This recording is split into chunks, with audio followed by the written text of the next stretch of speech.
Hello and welcome to Sales Logic. This is kind of like the pre-show. We're on Facebook, we're on YouTube, we're on LinkedIn. Meredith, how you doing today? You're in a different place. Yeah, I am. I'm down at our place in South Carolina, and it's kind of exciting down here because the weather is amazing, and South Carolina's starting to open up a little bit. We're seeing a little sales going on. Well, that's good. I'm in Omaha, Nebraska. Needless to say, the weather is but we are opening up. And hey, I've already been out to eat twice in 2 restaurants with my wife, patronizing restaurants, because we've been open here for about 9 days. You know what? Life goes on. Life goes on. We got to make it happen. So. Yeah, I think it's sort of exciting. I mean, I think we're starting to see that whether you're in a state that's opening up, or I actually live in North Carolina and we really are just beginning phase 1. But I think it doesn't matter, because I think that salespeople are starting to figure this time out, starting to put some energy around getting sales. I don't know about you, Mark, but I feel like my list is really picking up and business is starting to come in, and a lot of good things are happening. May looks much stronger than April looked. My list never slowed down. I mean, wait, we have talked about this, and we were talking about this even just before we went live. It's about getting out there and hustling and creating opportunities. This isn't I'm not executing the business plan I thought I was going to be executing. I don't know about you, but you know what? We pivot, we change, we figure out new solutions, new ideas, and we move forward. And I think that is just absolutely key. I spent a few minutes on the internet watching the news, and man, I got depressed, and I had to shut it out. I had to shut it down. I lose focus. And my whole objective is, what can I be doing right now? That's what I want to be zeroed in on. Well, I think one of the most important things that you can do right now, I was just on the phone with somebody, just called me about a piece of business, and I was another consultant who wanted to share a job. And I said, well, what have you been up to? And he said, well, I've really just laid low for the first 30 days. And I thought, wow, I mean, laying low is not what you need to be doing right now. You really need to be out there, and you really need to be visible. I've really been blown away at the fact that at the beginning of this crisis, I didn't really know what I was doing. Honestly, I was just throwing everything at the wall I could throw at the wall. I mean, any idea I had, I was putting it out there. And slowly, things began to stick. And then one idea led to another idea, led to focus, led to something else. And now I'm really feeling the pipe turning on. So I really want our listeners to understand that in uncertainty, you have to be uncertain about what you're doing. If you're waiting for the absolute answer, you're going to be waiting forever. So it's okay to try things and not get an immediate result, because everything's building on everything else. You do. You have to have a level of patience, and you got to be kind of that mad scientist that's testing. You have to be testing. I've tested so many different things. And you go through that little phase where you're busy, but are you really productive? And I know you and I, we had that conversation many, many times about we got to be trading out busy work for productive work. And that could be a little bit of a challenge, but I know I'm finding a lot more things sticking. Now, the ROI varies. The ROI plays a different game. There's some ROI that comes quickly. Other ROI is a long-term game. But you got to be moving. You got to be moving. Yeah, you really do. You've got to be out there. I think on top of that is to get your head right in the right spot, to really understand that you need to be moving because people need you. I mean, Mark, you say this all the time. I mean, that it's your obligation to sell if you can help somebody solve a problem, or to be there for them. But you've got to get your head around the fact that you've got to be out there. But I think you made such an important point, is that you're trying things and you're kind of like a mad scientist, and you have to be okay with the fact that some things work, and because it's through trying things that you're gonna find the things that'll stick, that you're gonna find the things that'll work, that you're gonna find the things that will be your next steps. Yeah, and just because it doesn't work does not mean it doesn't work. No, it didn't work in that form, but there's going to be something you're going to take out of it. I mean, Einstein, you look at any person in the history of time. Edison, when he invented the light bulb, always said, he did 166 failures. No, they weren't failures. They were 166 different ways to not make a light bulb. And then he finally came up with, again, I butchered that quote, but it is about trying things and making, you look at how restaurants have had to pivot and how they've had to change their format. And they've got to figure out a way, how do I make my margin I need to remain open if I can only be seating at 25% or 50%, and I got to rely on takeout, and I got to put all these other costs in place. How do I make that work? But to the ones who do, they're going to come out of it. I say right now we're getting an MBA in sales, we're getting an MBA in business, because we're having to figure things out, and there's no textbook for it, but we're figuring out. But those who do really come out ahead. Yeah, I love seeing the innovation. Like I said, I'm down here in South Carolina, and the weather is incredible. It's like one of those weeks that's 75 and sunny. So all the restaurants are open, and you can go inside, but people are still hesitant to go inside. So a lot of them have turned their parking lots. If they didn't have outdoor space, they've turned their parking lots into outdoor space. And they've done really creative things with tents and providing those types of things. We sat in a booth last night that had a little plexiglass up to basically keep you separated. And from the moment that you come in, I mean, their customer service is off the chart because they're so great. Specials that they're going to have later in the week because they want you to come back. I feel like these very same restaurants that I ate in just a few short months ago, they have upped their sales game to a whole nother level. I mean, the creativity and the innovation that they're using to not only get you in the door the first time, but to make sure that you come back, it is going to pay off tenfold once we get back, get out of this crisis and figure out what our new normal is. They're going to be competing at a whole nother level. It is. I mean, customer service is really getting redefined right now in a huge way. Hey, something I have found very interesting, and that is, it really comes down to who you associate with. I am really watching. You and I were on a call the other night. We both said, "Wow, that was a negative call," because the people who were on the call. We really have to be careful as to who we spend time with, who we're willing to associate with, because who we associate with really becomes who we become like.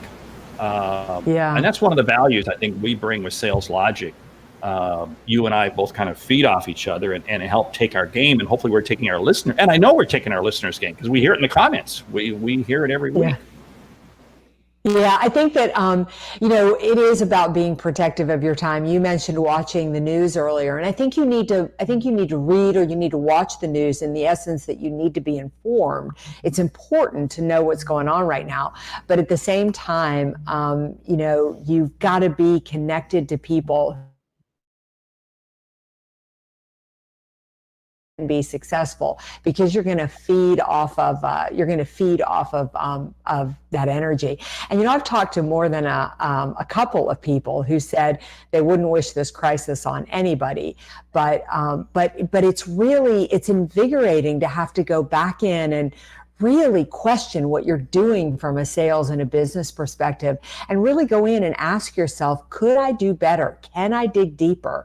Can I be, can I be even more innovative? So I think that there are some things that all of us can do. But Mark, I think that is probably a good lead into our show today. What do you say if I go ahead and kick it off?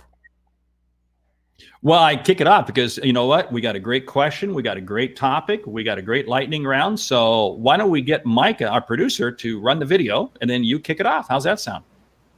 Sounds good. When we prospect with integrity, we will get customers who have integrity.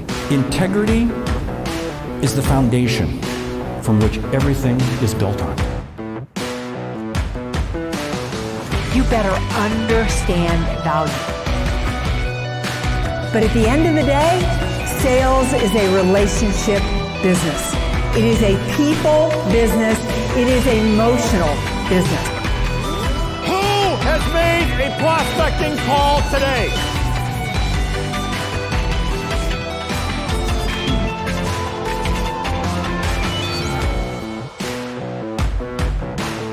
This is Sales Logic.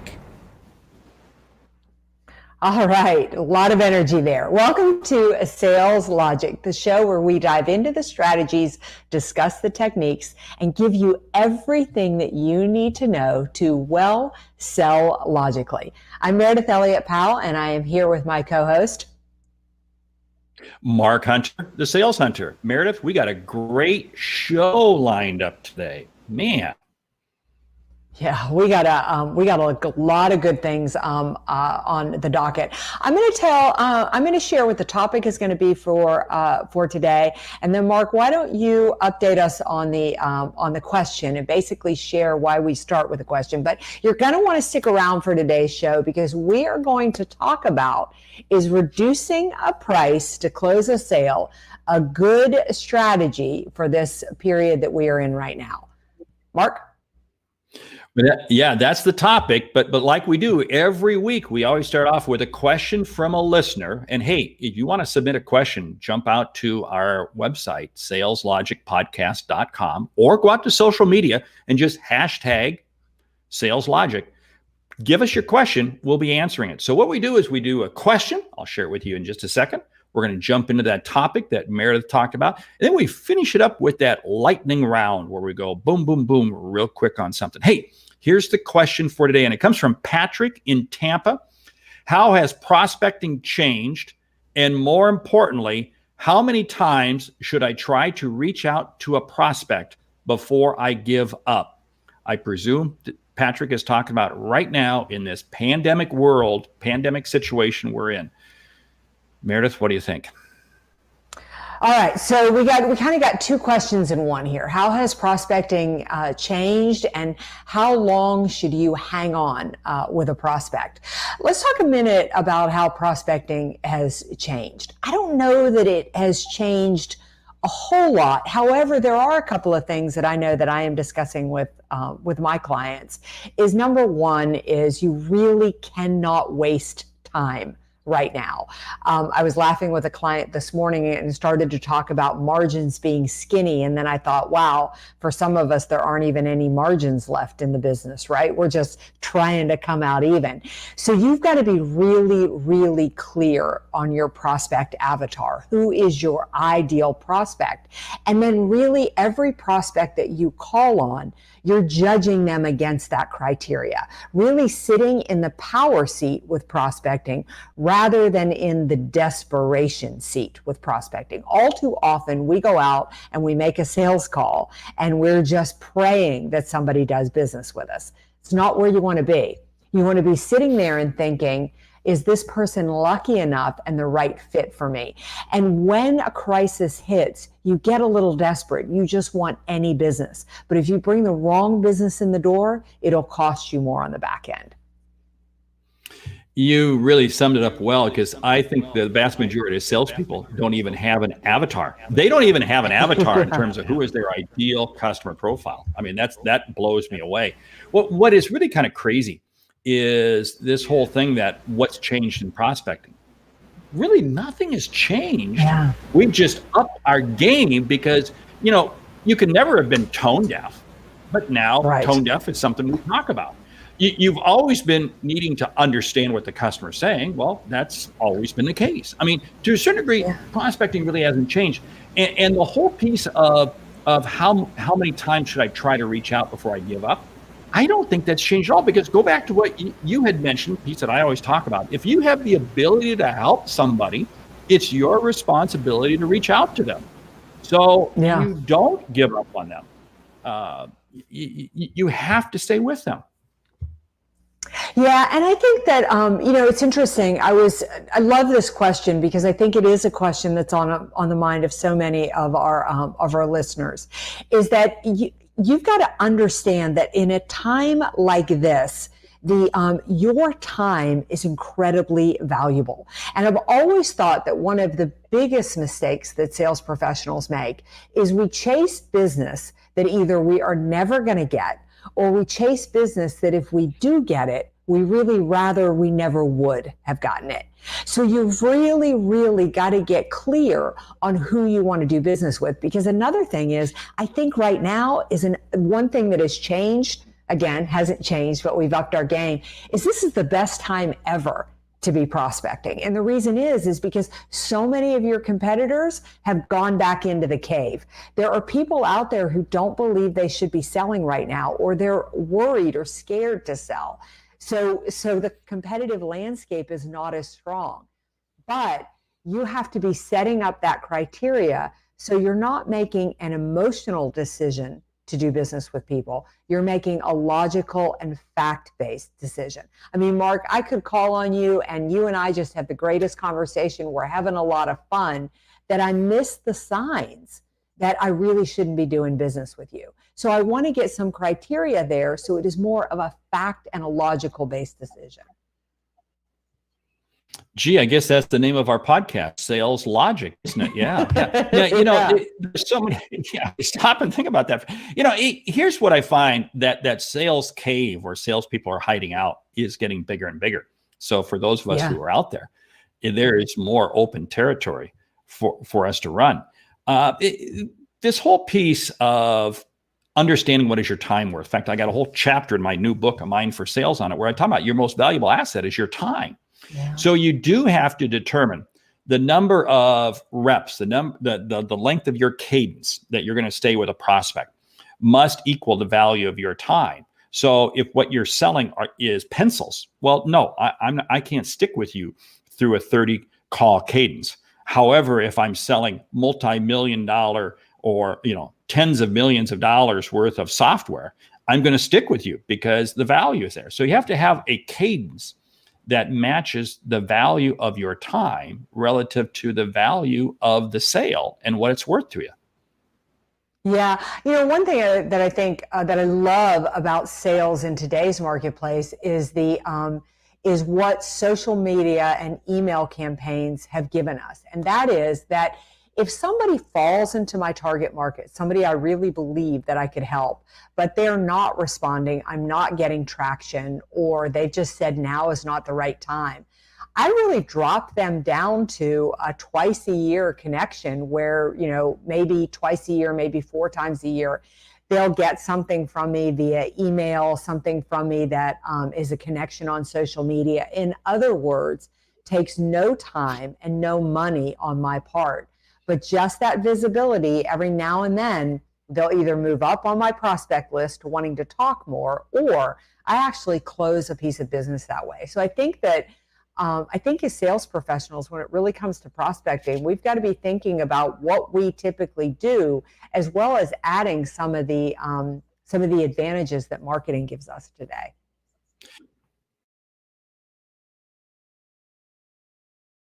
You build out your plan accordingly. Hey, we should probably jump into the topic here. But before we do that, hey, VanillaSoft, they're our sponsor. It's great to have them as our sponsor. Very much appreciate them because they really do help you put prospecting. I didn't realize now that I think about it, how their software, their system really would help Patrick from Tampa in terms of understanding what his sales cadence and his process should be. But hey, let's jump into the topic. Is reducing a price to close a sale a good strategy in this period we're in? Have at it, Meredith.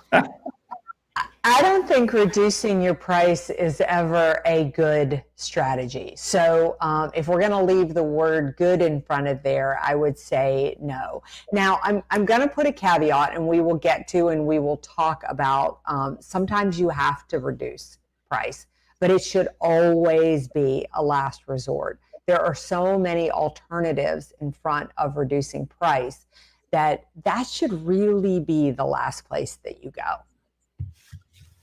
I love the argument. People say, well, what's your pandemic pricing? What's your COVID discount? Or, I'm sure things are slow for you. So how big of a deal can you cut for me? Discounting is not a strategy to grow your business. Now, I can sit here and throw out something that I hate to say it.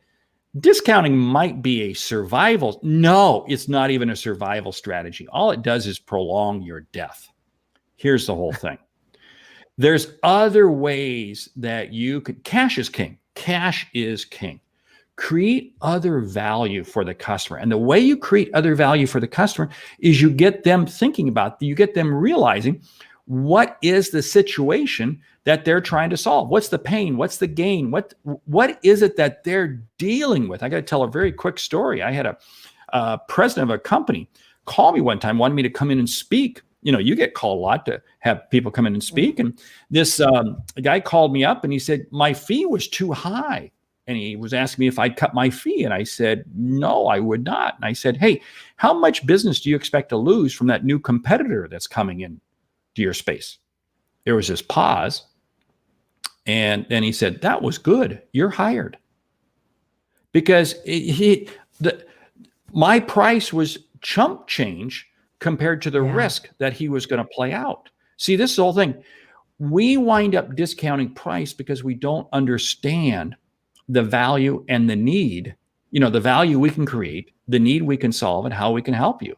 So don't sit there and think, oh, just because we're in this period right now, I got to discount my price. False. Yeah, I do think, I can hear some salespeople probably moaning right now as we're speaking and saying, you don't understand my industry and the situation that I'm in. And let me tell you, I, for one, have experienced it right now. Like, I have a couple of clients that are really in painful situations. They're, COVID has impacted them hard, and it's just erased their revenue streams. But rather than discount my price, we just did some creative things. Like, one is a client that I'm helping, we're launching a new product for them. And so basically we did the contract. They said, I can't pay that. I said, let's do this. Let's get the product to launch. Let's sell the product. And when you sell that, you pay me my fee. So in essence, I'm working as it's going to be retained. Another one, we just delayed a couple of months until their loan and their grant came in, and they were able to get back up. They were able to get back up on my feet. To work with people, and I think if you have conversations with people, my worry about discount.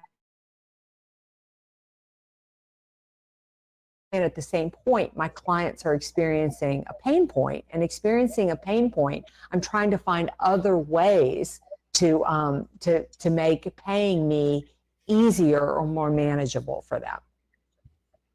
See, the whole solution there is don't rush to the discount. Don't rush to the price. Rush to the solution.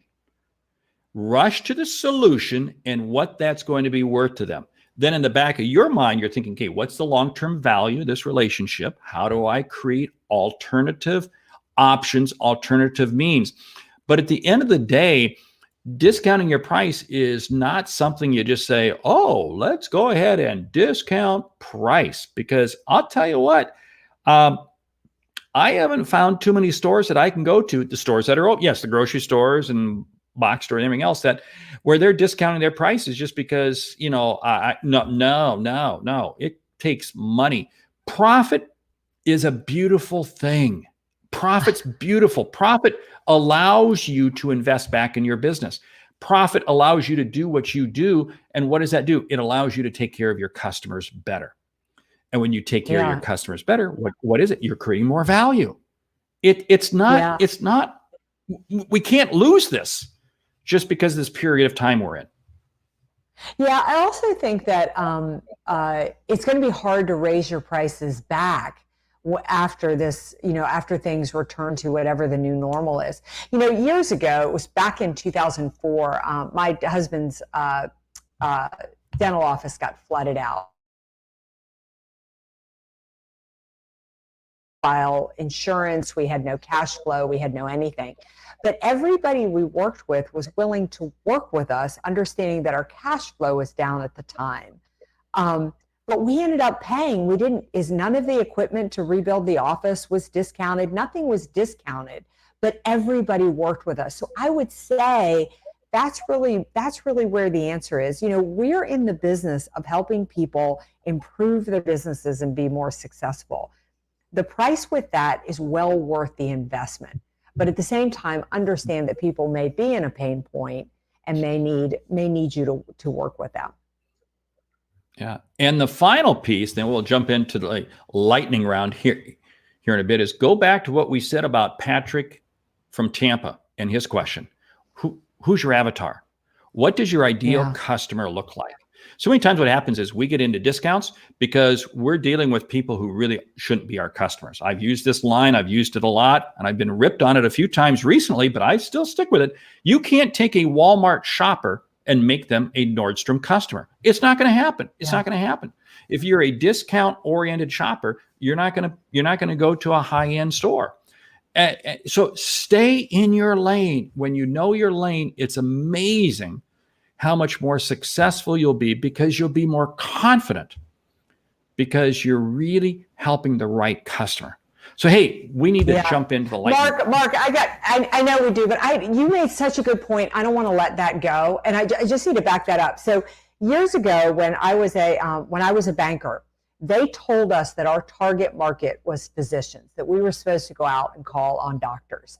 And I really want our listeners to understand that when we say target market, we're talking about going so much deeper than just the industry. When you talk about your client avatar, you need to know who they are, what's important to them, and what matters. Because there was a piece of business that every banker in town was chasing. It was this huge ophthalmology practice. They did millions in revenue a year. But the doctor was well known for, excuse my language, but they called him a rate whore. That he would go wherever the lowest rate was and he wouldn't bring you the rest of the business, and he would flip banks every 2 years. So while all of my competitors were busy chasing that piece of business, I went out to the smaller ophthalmologists around them, and in that amount of time, I closed 6 loans while my competitors may have landed the one deal, but it was a deal in a really important for people to understand. It's not enough to choose an industry. You're choosing a type of person, and develop that criteria and come from the place of power. That's going to put you in a position not to reduce price. All right, let's go to the lightning round, Mark. Yeah. What's up? And you know, that just spurred something, because we should do an episode here sometime about how do you define that avatar? How do you create that ICP? But hey, we're going to run out of time here. We're going to run out of time, so we got to make this the lightning round. What are some quick things you can do to avoid having to make a price discount when the customer asks for one? What's the quick way to respond? A quick way to respond is, number one is ask a lot of questions to figure out what return on investment they're looking for, so that you understand how to reframe the conversation to talk about, rather than price of your product, the result they're going to get. I love that approach, because it's about that. And I'm going to add to this. Hey, don't run to the discount. What you do is you come back to them and you ask them, hey, here's something else we can add in. Actually put something incremental on the table to get them thinking about it. Radical, different, it works. If price is really an issue, maybe start with a smaller piece of the project. Allow them to come in at a smaller level and add tremendous value so that you can pull the rest on the back end. One approach that I love, if you think you're going to get into a price issue, you create what I call the Uber. Okay, not the Uber in terms of, you know, the transportation mode, but you create the ultimate offer, and you let the customer they would buy right there on the table. And because of the contrast between the two, it's amazing. They'll take the one that they really should have had all along without quivering about a price, because they're contrasting it with the most expensive one. Oh, that's a great idea. Maybe look at the payment terms. If it's really painful for them to, I do this a lot with sales strategies. When I'm going into companies who are a little bit trepidatious about getting started, we'll start with a lower investment on the front end. And once they start seeing the returns, that's when more of the money will be collected. But understand the situation they're in and maybe play a little bit with the terms. And one final one that I'll throw out is just say no. Just say no. No, we can't do that. And are prepared to walk away. It is amazing what they'll do, because if you created value, they'll actually come back to you. So, hey, with that, we probably need to start wrapping up the episode. So, hey, if you got a question, send it to saleslogicpodcast.com or jump out to social media, just put hashtag, Sales Logic. We'll see it. We'll grab it.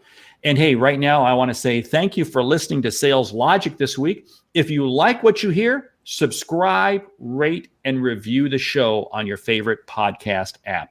If something we've said has earned you a single dollar, consider telling a friend about our show. It's how we grow to help you grow. I'm Mark Hunter. And I'm Meridith Elliott Powell. Remember, when you sell with... Hey, that's okay. That's okay. We do these on the fly. Remember when... Gee, can you tell we rehearse this a lot? Yes. Remember, when you sell with confidence and integrity and spur of the moment, then the sale turns into your competitive advantage or something like that. We will get scripts available for all of our listeners here soon, and the sale becomes logical. We'll see you next week.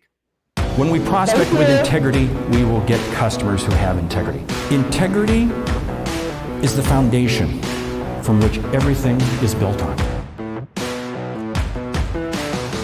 You better understand value.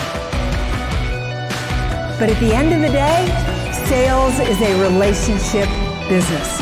It is a people business. It is an emotional business. Who has made a prospecting call today?